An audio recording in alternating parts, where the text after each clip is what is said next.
Hey, I'm Tyler. And I'm Katie. You're listening to Not-Stalgia. You ever wanted to commune with a cartoon? Here we are. We do it. Like have a conversation with a cartoon? No, like with... Oh, it's like commune with nature. Yeah. Which means you're going to be amongst nature. Yeah, I'm showing my ignorance here. I've used the word commune. Now that I say it, I don't know that I know what it exactly means. No. Like, can we commune with each other? Well, Kate, speaking of humans communing with cartoons, have you seen...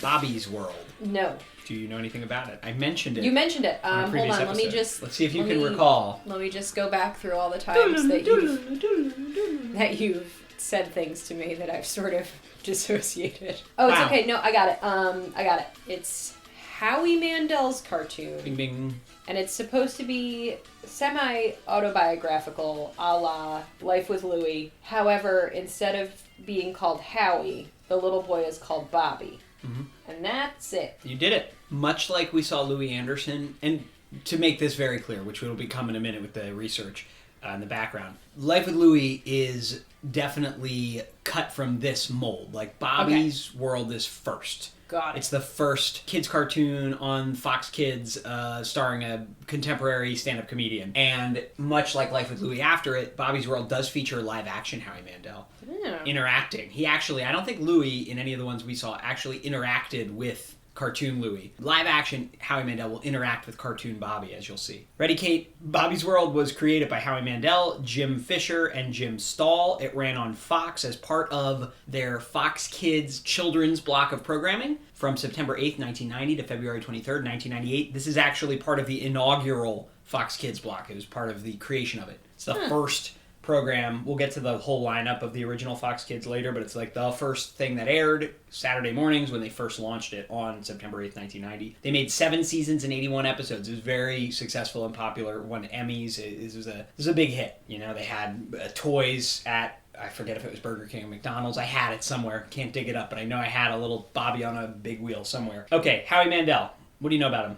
I know he's scared of germs and he's bald like an egg. Do you know what TV show he's on currently? Who Wants to Be a Millionaire? Close. It's the $10 million pyramid. Oh no! I'm going to show that one with the little microphone. Match game. The briefcases. It's the one with the briefcases. What's that called? Oh my god, Let's Make a Deal. No. They have that great version of it at like Six Flags in the arcade. What? Oh my god, I didn't write it down. No, and I don't even know if that show's still on. It was that one with like all the women who don't really get to say anything. They just hold briefcases and he's like, do you want briefcase 1 or 2? And then you pick 2 and this lady opens it silently and then it's like $0 and the other briefcase opens and it's like $1 million. Hold on. Tyler, that sounds fake. That sounds like a fever dream. The arcade game version of it rules, and then it's like you win that many tickets. So you do it, and you get to like pick. It has like 100 buttons on the front. You got to click the button for the deal or no deal. Deal or no deal. There he is. You're not making a deal there. You're just guessing. It should be called guess or no guess. Well, yeah, but then it's like you picked a briefcase. There's several stages of it. I don't think I've ever seen a full episode of it. I'm basing this on the arcade game. You pick a briefcase, it has money in it, right? Mm-hmm. And then there's like 50 more briefcases you can swap it for. And it's like, do you want this mysterious briefcase that could have more, or do you want to keep yours? But you don't know what's in your briefcase. No, you do. You get to see it. Okay. Okay. So you know what's in your briefcase. You know what you have, and then you also know that like the amounts that are in the other briefcases, but you don't know what amounts in what briefcase. So like you could figure out like, okay, if I have $10,000 in mine, there's only one higher briefcase, so it's probably not statistically a good bargain. But if you have like the $5 briefcase and there's like 15 briefcases with more money than $5 and only one with less than $5, you know what I'm saying? We know that Americans are famously not good at statistics and probability, so I can imagine this is a real show. You know what's a show? This conversation we're having, this unresearched, I didn't even write Deal or No Deal in the notes. This is a mess. I was thinking you were going to guess America's Got Talent. I forgot he was a game show host too. You know what America's Got Talent? It's that one where like people perform and like it's like a talent show and then they get to like, I've never seen an episode of it either. And based on your face, you haven't, right? Not good content. It's really not. We're just guessing, guys. Okay. I don't have TV. I only stream. I'm very selective about what I watch. Let's do what we always do on this show, though. Instead of try to randomly see what we know about current or recent-ish in the last 10 to 20 years shows, let's talk about the history of Howie Mandel. Howie Mandel, Canadian stand-up comedian, born in 1955. He rose to prominence in the 70s and 80s for his manic energy, silly voices, and his famous routine where he puts a latex glove on his face. Have you ever seen this? We don't normally do this, but I'm going to show it to you. Wow, it really incorporates 3 of my favorite things. Okay. Manic energy, silly voices, and prop comedy. Just let me die. Howie Mandel glove. I mean, this is extremely famous. Let's watch it. He's done it, like, over and over again. Here he is. His hair. Yeah, it's like a Brillo pad. Wow, it's really quite thick. Oh, you've only ever seen him bald. Yeah. Because you didn't grow up with Bobby's World. What do you think of young Conan, too? Look at him. So full of hope. I don't like Conan. I don't like him. Guys, I will never like him. Stop trying to make me like Conan. So he used to do this on stage. He puts stretches a glove, which makes me nervous just looking because I feel like it's going to break. Pulls it down over his nose, but his mouth is out, right? Uh-huh. And then he starts inflating it like that. You like it? That's dumb as hell. Yeah. It looks like a stupid chicken. Yeah, that's the point. I hate this. People loved it. Kate, this made him... They did not. This made him famous. He would not have a career if not for his glove trick. Guaranteed. Okay, so he's this wild, young stand-up comedian, 70s into the 80s. People love it. Do you do a lot of cocaine, do you think? I actually don't know. With his OCD, I don't know if he would do cocaine. Then, in the 80s, based on his fame as a stand-up comedian, he starts getting TV and movie roles, including, he's one of the doctors on St. Elsewhere. William Daniels, Mr. Feeney, was also one of the doctors on St. Elsewhere. There's some crossover for you. He did some voice work. He was Gizmo in Gremlins and Gremlins 2. He was a lot of the voices and when Muppet Babies started, so we've heard his voice in a cartoon on this podcast. He did a bunch of the Baby Muppets on Muppet Babies. So he's doing voice work, he's doing comedy, he's doing comedic acting. Fox, as we learned on our Simpsons episode, launched in 1986. It's good you've been paying attention so clearly and not disassociating, because this is just tying in everything we've learned. I'm looking at you with my eyes. On the show. So Fox, the new 4th TV network, launched in 1986, had an uphill battle against the main 3 networks that had been around forever since the radio days. They had the Tracy Ullman show, which led to The Simpsons, as we know. But around this same time, in 1989, Fox is doing primetime animation with The Simpsons. They decide they want to enter children's animation, the more traditional animation realm, and start some children's shows, like on Saturday morning and after school. So Fox hires a comedy duo, Jim Fisher and Jim Stahl, to develop one of their first kids shows for this new thing called Fox Kids they're going to do. Fisher and Stahl, their story is that they came up through Second City, the improv, famous improv troupe. Yeah, I know who they are. In the late 70s, they were writers for SCTV, Second City's show that we should do an episode on one day. It's got all your favorites on it. John Candy. Is John Candy one of your favorites? Who is, though? Eugene Levy. I do like Eugene Levy, and he's never looked better than right now. Rick Moranis. It's great. Cute. Dave Thomas. Anyway. No, not Dave Thomas, founder of Wendy's. The comedian Dave Thomas. So these guys were, 2 comedy writers who kind of came up through the improv world. In the 80s, they befriended Howie Mandel. They wrote for him some of his stand-up specials they contributed material to as writers. So when Fox went to them to ask them to make a kids cartoon, they talked to their good friend Howie Mandel, who was really, very popular at the time, so that's a good get for the Fox network. And Howie Mandel, in his stand-up act, had been doing a voice of a kid named Bobby that, I'm not even going to try to do it, but it's like an annoying Elmo-esque kid voice that he would do bits about. So the show that they created, Bobby's World, the stories are inspired by stories from Howie Mandel's childhood, sometimes stories from Fisher and Stahl's childhoods, and any other writers they bring in. So basically, it's this playground where, because the character isn't Howie Mandel, even though he's doing the voice and he plays the dad, Howie, on the show, it could be any writer can take a childhood story and turn it into an episode of this show. That was kind of the idea. And like I said, Mandel's the voice of Bobby, he's the voice of the dad, and he appears as himself in some live action segments. I did like this show. I didn't catch it all the time, but I always liked it when it was on, and it's because of the time that it ran. I was so young, and it kind of ran through all of my earliest years as a kid, up through when I was about 7. It's just always has given me warm, fuzzy, nostalgic feelings, because it was a kind of always there throughout all those early formative childhood years. So I like this show a lot. I have not seen it in forever, ever and ever. I probably haven't seen it since it went off the air. So I'm really excited to watch it, which is pumped up. One of the main points of this podcast for me. I love to bring you along for the ride, but also it's an excuse for me to kind of revisit some of these things that I've been meaning to. Just for context, Fox Kids, when it started airing, here was their first ever block of Saturday morning programming that began on September 8th, 1990. Ready? Okay.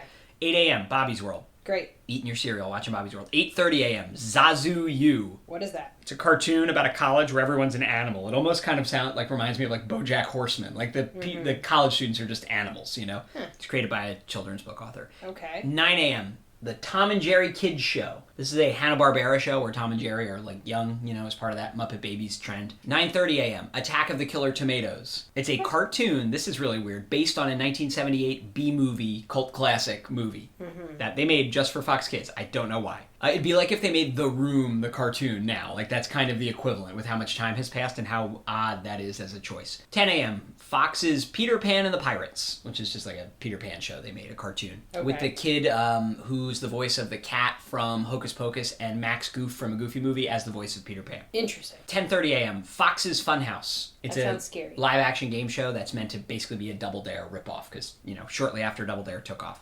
Okay, we are going to watch Season 1, Episode 2, Uncle Ted's Excellent Adventure, and Season 2, Episode 1, Bobby's Two-Third Heir. Before we do, Kate, when I was researching this and trying to find the episodes to show you, I discovered that it has not been released in its entirety on DVD. Not that DVD even matters anymore, we can stream it all. But they have released a few discs, like I think 2, like some best-ofs, and one of the best-ofs was called Bobby's World Classic Scratch and Sniff Episodes. And I researched and could not figure out if these were scratch and sniff like when they aired, like maybe Nickelodeon did that with Rugrats at one point. You could like go to 7-Eleven and get this scratch and sniff card and watch along and it would tell you when to scratch. I don't want to sniff my television. I don't want it. I did as a kid. Why would you want to sniff a toddler? They stink. What if it smelled like Dreft? They're covered in jam and poop. It would be like, oh, here, let me scratch the shit part. Oh yeah, that smells great. Oh, let me scratch the part where a kid spilled milk on their shirt 6 days ago and then somehow are still wearing the same shirt. So that smells sour. Its card's sticky. So if I can get my hands on the Rugrats Scratch and Sniff card, don't? No. Okay. Why are you spending money on this stuff? Why can't you just take me out to dinner like a normal husband? I got really excited when I saw that there's a Bobby's World DVD with Scratch and Sniff, but I couldn't find any information. There was no one has posted online, did this at one time sync up to the episodes on TV? Is it just for the DVD? So I got it. I want to tell you, because I knew this would skeeve you out, this is new old stock. I opened it. It was sealed when it arrived, so just so you know. This is not someone's used Scratch and Sniff. This would be like a great way to poison someone. So the Scratch and Sniff card, I was extremely disappointed to find out does not, I thought it would have one for every episode on the disc, because it's, I think, got 6 episodes maybe? 5. Instead, it's just one scratch. Oh, first of all, here, what do you think of Bobby? That's what Bobby looks like. Oh, I don't like his big head. And there's his dad, who's modeled on Howie Mandel. That's Howie Mandel with his Brillo pad hair. Right. So, there's just one smell. Can you guess the smell? Is it boogers? No, it's not boogers, because I know the card has a picture of Bobby picking his nose on it, but it's not. Ew. It's because it's about smelling. So go ahead and scratch it. Go ahead. It's new old stock. Here, the question let's is... scratch it next to the microphone so you can hear that I'm actually doing it. The DVD is from 2004, so I hope it still smells. I don't smell it. It tells you what it is if you read upside down, but try to guess it first. You smell anything? No. Oh, that's stupid. It says it's cardboard. It's not even Scratch and Sniff. I was wondering why the texture was weird. I hate this. I hate this podcast, and I'm leaving. See, when I bought it, I didn't know it was a prank. They pranked me. I bought this stupid DVD expecting Scratch and Sniff. You're a dumbass.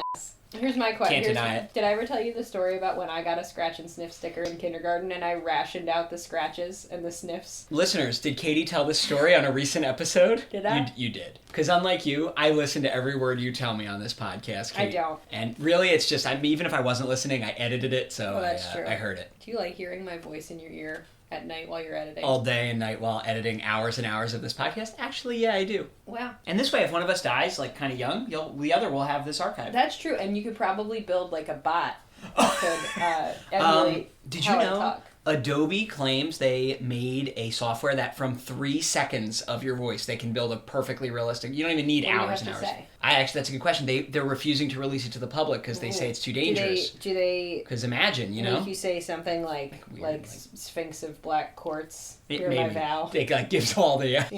Maybe. Or is it do they just want you to go, like that mummy that they guys, made a look up that video of when they... We're really off task today.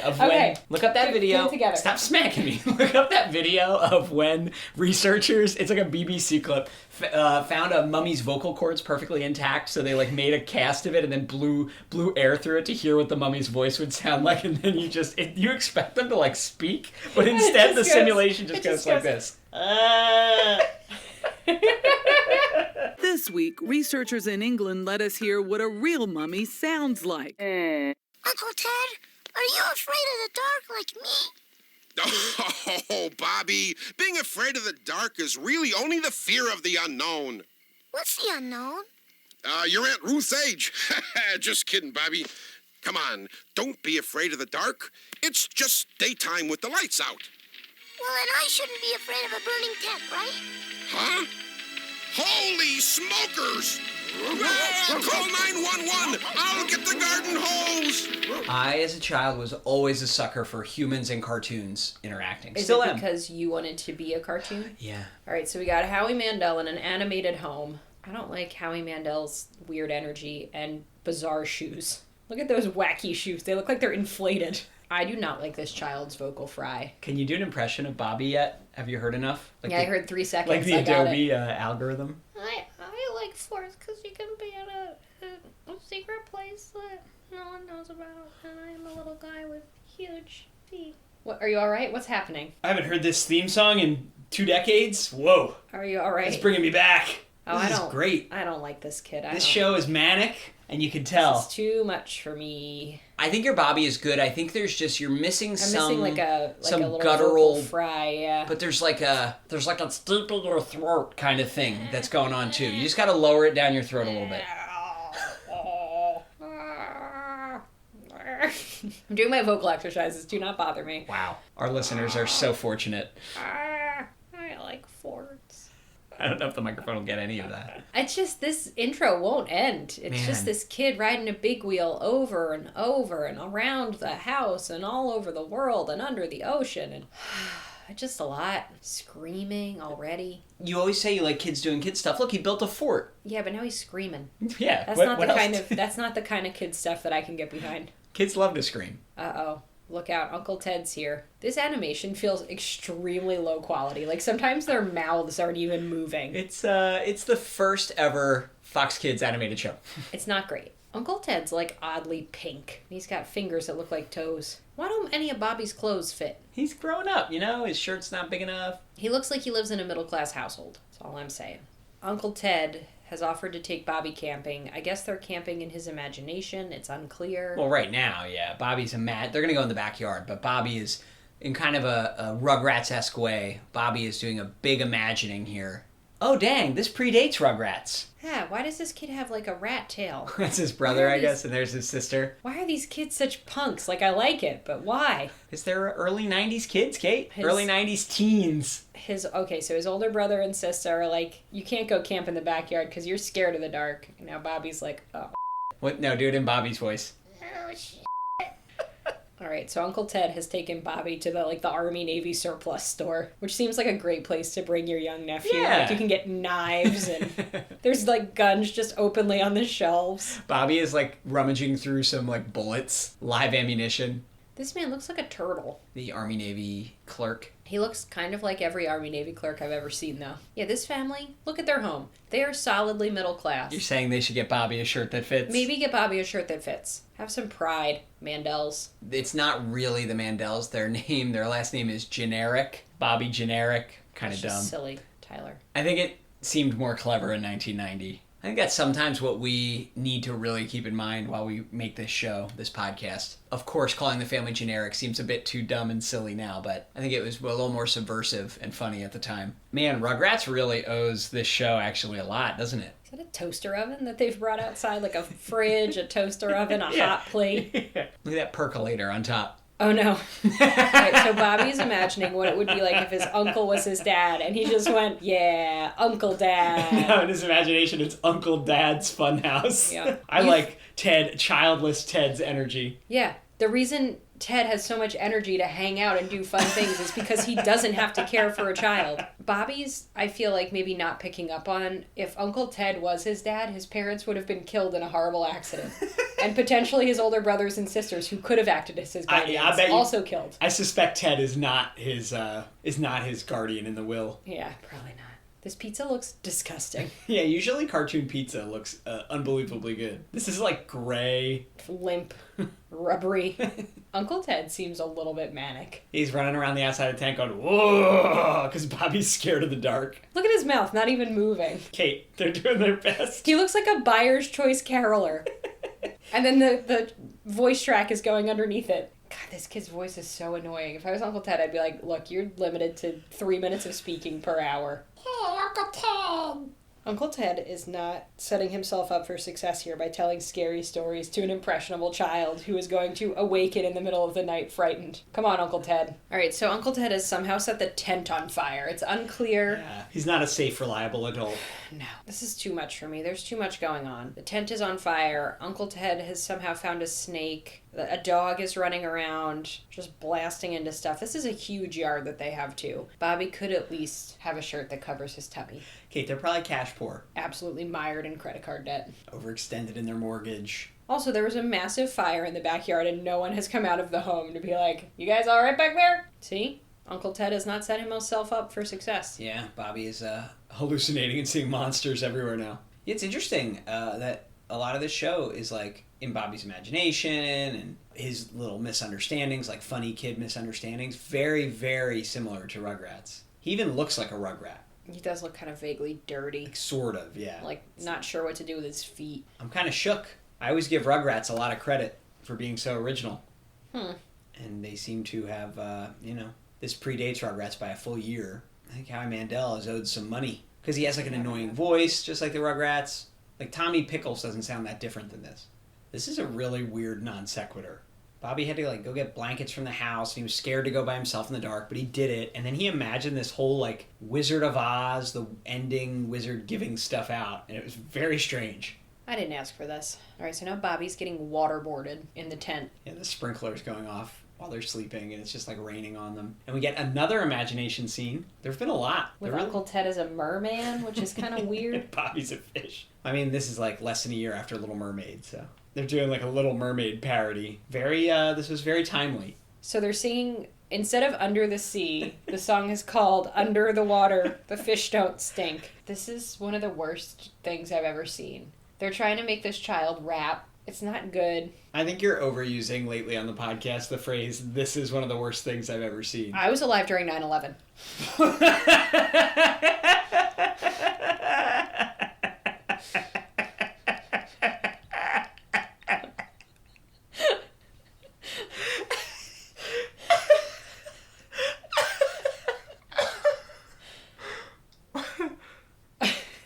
In Dumb and Dumber, you keep saying how it's the worst thing you've ever seen, and then at one point you're like, and I've seen a really gruesome car wreck. I saw somebody smeared across the pavement.